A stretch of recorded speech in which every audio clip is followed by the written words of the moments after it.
bagaimana kabarnya hari ini? Semoga dalam keadaan selalu sehat ya.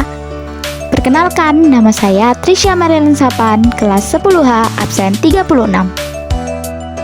Pada kesempatan kali ini, saya akan menjelaskan tentang circular flow atau diagram pelaku ekonomi 3 sektor. Jadi, diagram 3 sektor adalah diagram yang terdiri dari 3 pelaku ekonomi.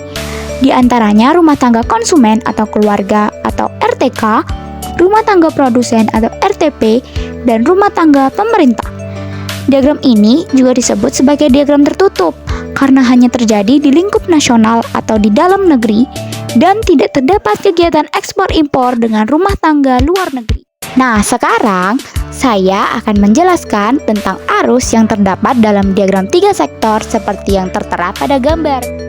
Baiklah, saya akan bahas secara satu persatu. Pertama, saya akan membahas hubungan antara rumah tangga konsumen dengan rumah tangga produsen di pasar input.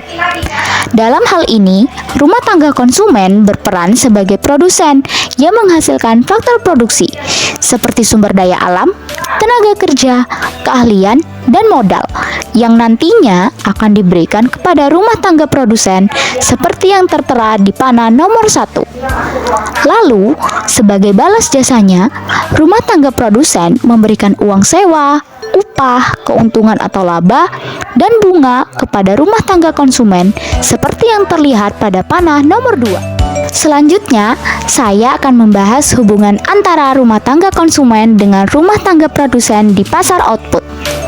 Di sini, rumah tangga produsen akan menghasilkan barang dan jasa yang dibutuhkan oleh rumah tangga konsumen melalui pasar output seperti yang tertera di panah nomor 3. Kemudian, rumah tangga konsumen akan memberikan uang sebagai balas jasa kepada rumah tangga produsen seperti yang tertera pada panah nomor 4. Nah, di sini juga terlihat ada panah-panah kecil, bukan?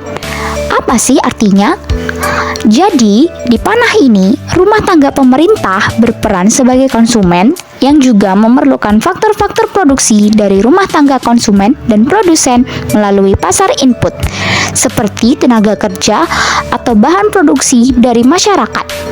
Sebagai timbal baliknya, pemerintah akan memberikan balas jasa berupa uang kepada rumah tangga produsen dan konsumen.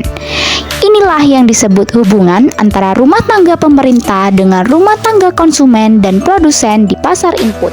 Selanjutnya, kita lihat panah yang ada di bagian ini, di mana menunjukkan hubungan pemerintah dengan rumah tangga konsumen dan produsen di pasar output. Nah, di sini pemerintah berperan sebagai produsen yang menyediakan berbagai kebutuhan masyarakat, seperti jalan raya, listrik, transportasi umum, dan sebagainya.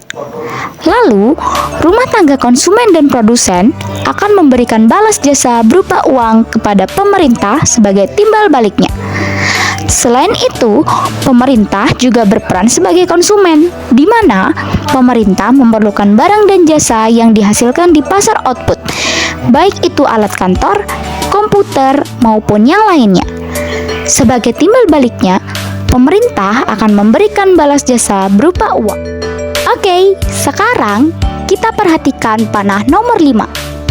Di sini, pemerintah berperan sebagai regulator atau pengatur atau pengendali perekonomian, di mana salah satu perannya adalah memberikan subsidi atau layanan masyarakat, seperti jalan tol, beasiswa, BBM, sembako, mendirikan PT PLN, BUMN, dan lain-lain yang dibutuhkan rumah tangga konsumen dan produsen.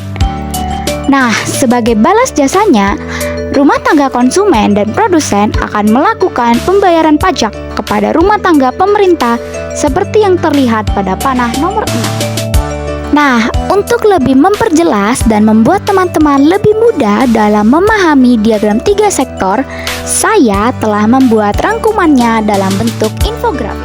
Sekian penjelasan dari saya mengenai diagram ekonomi 3 sektor.